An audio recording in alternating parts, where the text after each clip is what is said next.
अस्सलामुअलैकुम गाइस, उम्मीद है आप सब खैरियत से होंगे। तो आज की इस वीडियो में हम फ़ोटोशॉप की एक सीरीज़ स्टार्ट करेंगे जिसके अंदर हम बेसिक फ़ोटोशॉप से लेकर एडवांस फ़ोटोशॉप तक सारी चीज़ें सीखेंगे। ठीक है, इस वीडियो सीरीज़ में मैं आपको बहुत सारी चीज़ें बताऊंगा, टेक्निक्स बताऊंगा, ट्रिक्स बताऊंगा और ज़्यादा लंबी नहीं करूंगा वीडियोस। ठीक है, छोटी वीडियोस बनाऊंगा, ज़्यादा से ज़्यादा कंटेंट डिलीवर करूंगा। कोशिश करूंगा कम से कम प्लेलिस्ट बनाऊं और आपको पूरा फ़ोटोशॉप सिखाऊं। तो अगर आप बिल्कुल बेसिक से स्टार्ट कर रहे हो तो मैं बिल्कुल बेसिक से एक छोटा सा इंट्रो दे दूँगा, दैन आपको वो समझने में आसानी हो जाएगी कि फ़ोटोशॉप बेसिकली है क्या। तो फ़ोटोशॉप के नाम से हमें पता चल जाता है कि फ़ोटोशॉप हमारे पास एक फ़ोटो एडिटिंग सॉफ्टवेयर है जिसके थ्रू हम किसी भी पिक्चर्स को एडिट कर सकते हैं या कोई भी अपने हिसाब से कोई भी पिक्चर डिज़ाइन कर सकते हैं एक स्पेसिफिक साइज़ के हिसाब से। ठीक है, जब भी हम कोई काम परफॉर्म कर रहे होते हैं फ़ोटोशॉप पे तो हमें उसका एक साइज़ पता होना चाहिए। हम उस साइज़ के हिसाब से इसके ऊपर काम परफॉर्म करते हैं। तो यहाँ पे फ़ोटोशॉप का मेन इंटरफेरेंस हमारे पास सामने खुला हुआ है जिसके अंदर आप लोग यहाँ पे लेफ़्ट साइड पे टूल बॉक्स देख सकते हैं जिसके अंदर हमारे पास सारे टूल्स मौजूद होते हैं। दैन उसी के ऊपर हमारे पास जो आती हैं टूल्स की प्रॉपर्टीज़ आती हैं। हर टूल की अलग प्रॉपर्टीज़ होती हैं तो हमारे पास यहाँ प्रॉपर्टीज़ नज़र आ जाती हैं। दैन राइट साइड पे हमारे पास एक छोटी छोटी विंडोज़ होती हैं जिसके अंदर अलग अलग फ़ीचर्स होते हैं। इसको आप अपनी मर्ज़ी से यूज़ कर सकते हो, जो आप यूज़ करना चाहो वो अपने हिसाब से यहाँ पे सेट कर सकते हो। जब आप आगे जाके सीखोगे तो आपको आइडिया हो जाएगा कौन सी विंडो क्या काम कर रही होती है, तो आप इजीली इसको समझ सकते हो। ठीक है, और समटाइम्स ऐसा होता है कि आप कुछ काम परफॉर्म कर रहे होते हो, आपका ये वर्क स्पेस ख़राब हो जाता है कि आपकी सेटिंग ख़राब हो गई या आपकी कोई एक चीज़ डिलीट हो गई, रिमूव हो गई या सेटिंग ख़राब हो गई, तो आप इसको बाय डिफ़ॉल्ट भी कन्वर्ट कर सकते हो, जैसे ओरिजिनल आता है उस टाइप में हो जाएगा। तो बाय डिफ़ॉल्ट कन्वर्ट करने के लिए सिंपल आप विंडोज़ के अंदर जाओगे और यहाँ पे वर्क स्पेस का ऑप्शन आता है हमारे पास। ठीक है, वर्क स्पेस में जाने के बाद आप यहाँ से रिसेट एसेंशियल्स कर दोगे तो ये आपके पास डिफ़ॉल्ट लुक में आ जाएगा। अच्छा, इस प्ले लिस्ट की एक इम्पॉर्टेंट बात यह है कि मैं CC 2019 यूज़ नहीं कर रहा, 2018 यूज़ नहीं कर रहा, मैं एक सिंपल CS5 वर्जन यूज़ कर रहा हूँ। ठीक, इसके अंदर मैं वो सारी चीज़ें आपको सिखाऊंगा जो बेसिक्स होती हैं, जिसके लिए आप किसी भी PC के ऊपर प्रैक्टिस कर सकते हो। वरना मसला ये आता है कि मैंने लेटेस्ट वर्जन पे आपको सिखा तो दिया लेकिन समटाइम्स कुछ लोगों का PC कंपैटिबल नहीं होता तो वो इंस्टॉल नहीं कर पाते, दैन प्रैक्टिस नहीं हो पाती। तो भाई अगर प्रैक्टिस नहीं होगी तो टोटली सब बेकार है। मतलब प्रैक्टिस मेक्स यू परफेक्ट, ये वाली बात आ जाती है। तो साथ साथ शॉर्ट कीज़ बताता रहूँगा आप लोग को, क्योंकि ज़्यादातर काम जब आप फिल्मों में काम परफॉर्म कर रहे होते हो तो शॉर्ट कीज़ के थ्रू कर रहे होते हो। तो सबसे पहले यहाँ पे हम एक न्यू फाइल लेंगे और उसी फाइल को मैं यूज़ करते हुए आपको टूल्स पे इंट्रोड्यूस करवाता रहूँगा कि कौन सा टूल क्या काम करता है। ठीक है, तो फाइल में जाने के बाद हम यहाँ से एक न्यू कैनवास बना देंगे जिसकी शॉर्ट की हमारे पास होती है Ctrl+N। जैसे ही मैं इसके ऊपर क्लिक करता हूँ तो मेरे पास एक छोटी सी विंडो खुल जाती है। देन यहाँ पे सबसे पहले वो हमसे नाम मांग रहे थे, यहाँ पे हम नाम दे देते हैं, इसको मैंने दे दिया क्लास 1। ठीक है, देन नीचे विड्थ एंड हाइट लिखी हुई आ रही है। तो जब भी हम काम परफॉर्म कर रहे होते हैं कि स्पेसिफिक हमारे पास विड्थ और हाइट होती है तो उसके हिसाब से काम परफॉर्म हो रहा होता है। तो यहाँ पे मैं फ़िलहाल 1000 विड्थ दे देता हूँ और 500 हाइट दे देता हूँ। ठीक है, दैन उसके अलावा ये 72 रिजोल्यूशन जब भी हम किसी भी स्क्रीन साइज़ के हिसाब से काम कर रहे होते हैं तो 72 एक यूनिवर्सल हमारे पास रिजोल्यूशन है, इसको आप चेंज ना करो, ये सूटेबल होती है। ठीक है, देन यहाँ पे हमारे पास बैकग्राउंड कलर आ जाते हैं। बाय डिफ़ॉल्ट कौन सा कलर होना चाहिए, वाइट होना चाहिए या बैकग्राउंड कलर आप कोई स्पेसिफिक रखना चाहते हो या ट्रांसपेरेंट, तो ये आप पे डिपेंड करता है। मैं फ़िलहाल वाइट ही ले रहा हूँ एंड देन इसको ओके कर रहा हूँ। जैसे ही मैंने इसको ओके किया मेरे पास एक वाइट कलर का कैनवास आ गया। अब मेरा जितना भी काम परफॉर्म होगा वो इस कैनवास के अंदर होगा। ठीक है, अब जैसे मैंने यहाँ कैनवास बनाया है तो यहाँ पे एक नीचे आप देखो लेयर्स का ऑप्शन आ रहा है। अगर आपके पास नहीं आ रहा होगा तो यहाँ से विंडोज़ में जाके आप इसको लेयर को इनेबल कर सकते हो, ये देखो। ठीक है, तो यहाँ पे जैसे मैंने लेयर्स को ओपन किया मेरे पास एक बैकग्राउंड लेयर बनी हुई आ गई। जैसे मैंने यहाँ पे कैनवास बनाया यहाँ पे मेरे पास एक बैकग्राउंड लेयर बनी हुई आ गई। ठीक है, अब टूल्स की बात करते हैं तो सबसे पहले जो हमारे पास टूल है ये हमारे पास कहलाता है मूव टूल, जिसके थ्रू हम किसी भी ऑब्जेक्ट को मूव करते हैं। ठीक है, तो इसको आप शॉर्टकट में भी यूज़ कर सकते हो। शॉर्टकट इसकी होती है वी। आप सिंपल वी प्रेस करोगे तो आपके पास ये टूल सेलेक्ट हो जाएगा। अभी हमारे पास इस कैनवास के ऊपर कोई ऑब्जेक्ट नहीं है तो ये काम नहीं करेगा। जब कोई ऑब्जेक्ट होगा तो मैं इसके थ्रू आपको ऑब्जेक्ट को मूव करके दिखाऊंगा, ठीक। देन सेकंड नंबर पे हमारे पास आया था मार्क टूल। ये टूल हमारे पास सिलेक्शन टूल भी कहला रहा होता है। इसके थ्रू हम क्या करते हैं, अपने हिसाब से कोई भी स्पेसिफिक सिलेक्शन बना देते हैं, ठीक है। फॉर एग्जांपल मैंने ये टूल सेलेक्ट किया और अब यहाँ पे मैं एक सिलेक्शन बना रहा हूँ, ठीक है। मैंने ये सिलेक्शन बनाई। अब आप देखो कि जितना भी एरिया मेरे पास यहाँ पे सिलेक्ट हुआ है, अब इस कैनवास के अंदर सिर्फ ये हिस्सा एक्टिव है जितना हिस्सा सेलेक्ट हुआ है, ठीक है। इसके बाहर वाला सारा हिस्सा अभी फ़िलहाल काम नहीं करेगा। फॉर एग्ज़ाम्पल अगर मैं यहाँ पे एक ब्रश लेता हूँ, ब्रश टूल, और अब मैं यहाँ पे पेंट करना स्टार्ट करता हूँ कुछ भी, तो मैं स्टार्ट कर रहा हूँ देखो बाहर से। यहाँ पे मैं पेंट कर रहा हूँ लेकिन पेंट नहीं हो रहा। जैसे ही इस बाउंड्री के अंदर आऊँगा तो पेंट होना स्टार्ट हो जाना है, ठीक है। देख रहे हो मैं पेंट कर रहा हूँ, जो एरिया मैंने बनाया था उसके बाहर नहीं जा रहा पेंट। तो ये हमारी एक सिलेक्शन होती है, ठीक है। अब यहाँ पे मैंने एक सिलेक्शन बना ली। देन कंट्रोल डी से आप डी सेलेक्ट कर सकते हो। जो भी आपने सिलेक्शन बनाई है, आपने सिलेक्शन ख़त्म करनी है तो आप सिंपल कंट्रोल डी प्रेस कर दोगे तो सिलेक्शन हट जाएगी। देन अब मैं अगर इसको मूव करना चाहूँ तो ये मूव अभी भी नहीं होगा, ठीक है। मैं इसको मूव करता हूँ तो इसने एरर दे दिया कि ये मूव नहीं होगा। वजह क्यों मूव नहीं होगा, आप यहाँ राइट साइड पे देखो, बैकग्राउंड हमने जो ऑब्जेक्ट बनाया है वो उसी बैकग्राउंड लेयर पे बनाया है। मतलब जो हमारा मेन कैनवास था उसी के ऊपर हमने पेंट कर दिया, तो ये एक नया ऑब्जेक्ट नहीं बना हमारे पास, सिर्फ कैनवास के ऊपर पेंट हुआ है, ठीक है। तो मैं फ़िलहाल इसको अंडो कर देता हूँ। अंडो करने की हमारे पास की होती है कंट्रोल Z, और अगर आपने मल्टीपल टाइम्स अंडो करना होता है तो आप कंट्रोल ऑल्ट और Z प्रेस करते हो, ठीक है। तो मैं इसको ले आया अपनी ओरिजिनल पोजीशन के ऊपर। अब मैं चाह रहा हूँ कि मैं एक ऑब्जेक्ट बनाऊँ जो कि मूव हो सकता हो, ठीक है। तो मैं यहाँ से जाऊँगा और एक न्यू लेयर बना दूँगा।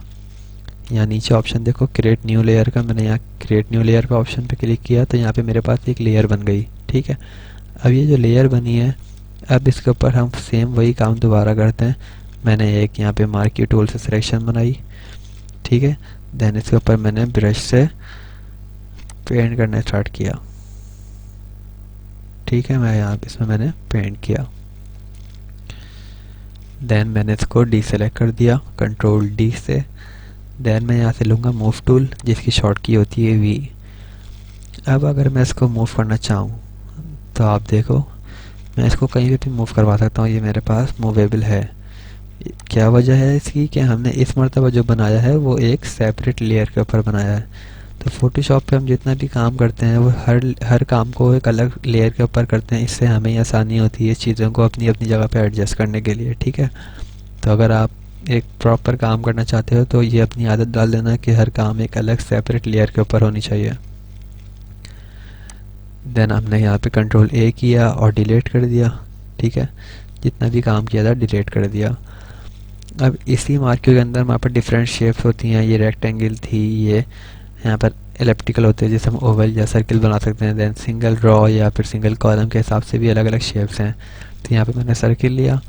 देन यहाँ पे आप ओवल भी बना सकते हो या फिर कोई भी अपनी मर्ज़ी से शेप बना सकते हो।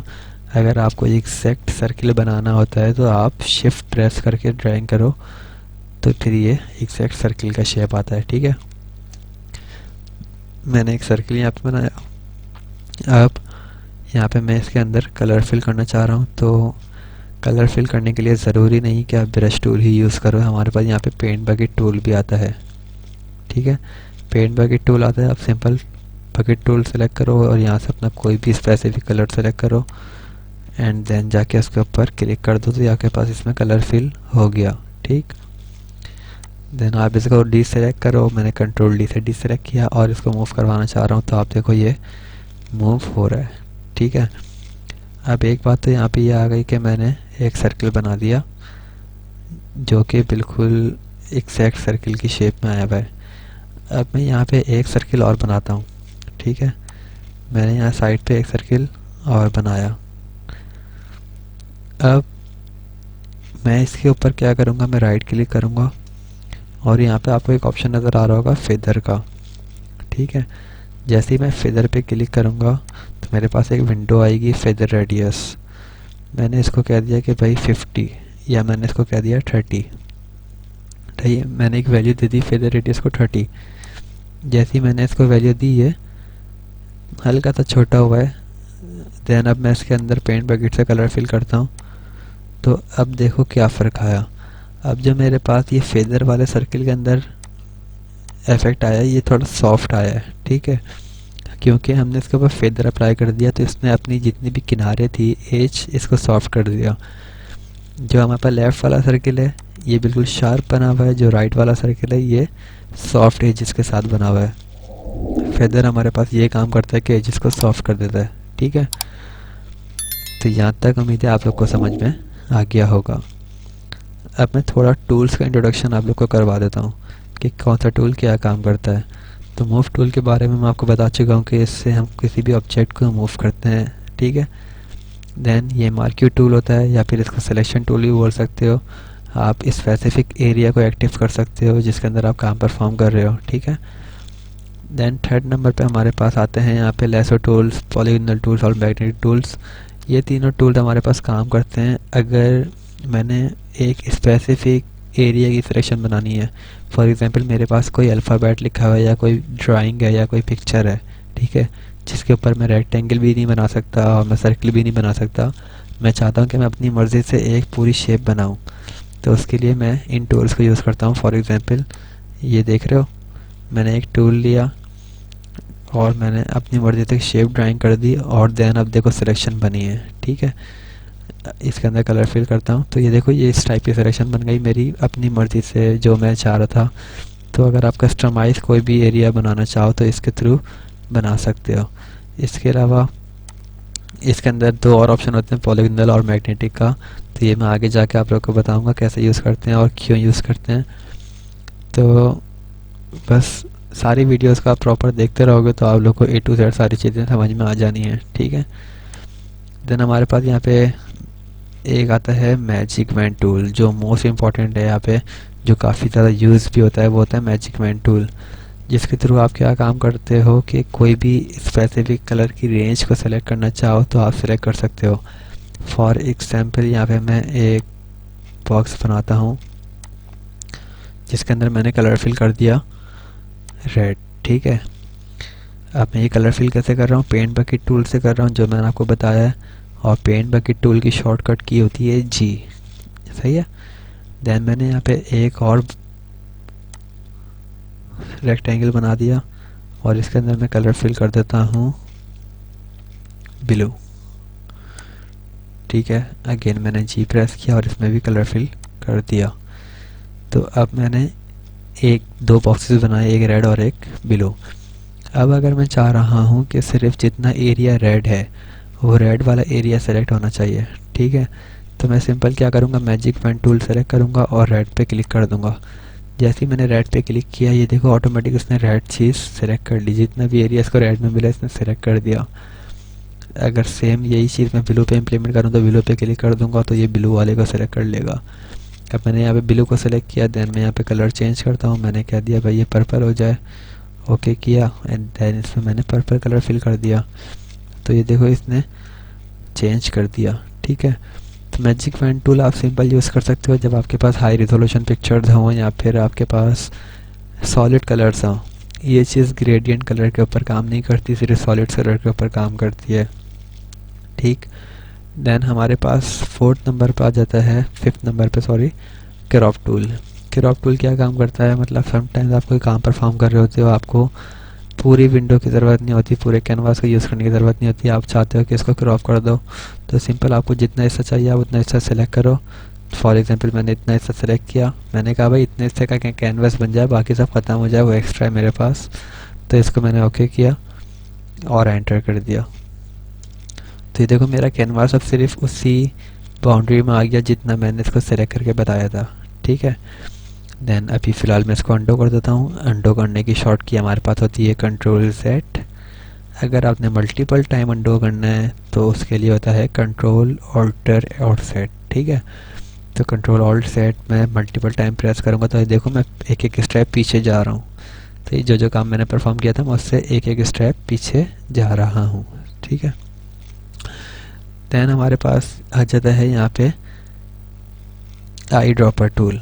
आई ड्रॉपर टूल का एक इम्पॉर्टेंट रोल है फोटोशॉप में जब आप एडिटिंग कर रहे होते हो। आई ड्रॉपर टूल के थ्रू आप कोई भी कलर पिक कर सकते हो। फॉर एग्जांपल अभी यहाँ नीचे आप देखो पर्पल से कलर सेलेक्ट हुआ है, ठीक है, लेकिन अब मैं चाह रहा हूँ कि मुझे ये रेड वाला ही कलर सेलेक्ट करना है। तो आप आई ड्रॉपर टूल सेलेक्ट करो, इसकी शॉर्ट की होती है आई, देन आप इसको जो कलर आपने पिक करना है उसके ऊपर क्लिक कर दो। फॉर एग्जांपल यहाँ मैंने रेड पे क्लिक किया तो इसने देखो यहाँ पे रेड कलर पिक कर दिया। अगर मैं वाइट पे क्लिक करूँगा तो ये वाइट कलर पिक कर देगा। जो कलर आप पिक करोगे ये वो कलर पिक कर देगा। दैन ब्रश टूल से ये देखो सेम उसी कलर में यहाँ पे मेरे पास मैं दूसरी ड्राइंग बना सकता हूँ।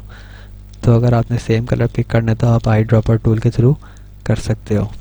ठीक है, फ़िलहाल शुरू वाला सेक्शन जब वहाँ पे टूल्स का फर्स्ट सेक्शन था वो कंप्लीट हो गया है। आप लोग इसी की प्रैक्टिस करो। कोई भी इशू आए तो कमेंट्स करके मुझसे पूछो, मैं गाइड करूँगा। सारी चीज़ें जितनी भी हैं एक ही दिन में सारे ऑप्शंस बता दूंगा तो जाहिर सी बात है आप लोग के लिए भी ओवरलोड हो जाएगा। प्रैक्टिस नहीं कर पाओगे तो सारी चीज़ें सर के ऊपर से गुजर जाएंगी। तो थोड़ा थोड़ा करके सारी चीज़ें बताऊंगा। जितना बता रहा हूँ वो हैंड टू हैंड प्रैक्टिस करते रहो, क्योंकि प्रैक्टिस नहीं करोगे तो ये सारी चीज़ें आपके लिए बेकार हो जाएंगी। ठीक है, आपके लिए बिल्कुल नई वीडियो मैं फ़ौरन इंशाल्लाह जल्दी ही अपलोड करूँगा, तो यहीं से कंटिन्यू करेंगे। और उम्मीद है कि पहली वीडियो आपको समझ में आई होगी। Thank you.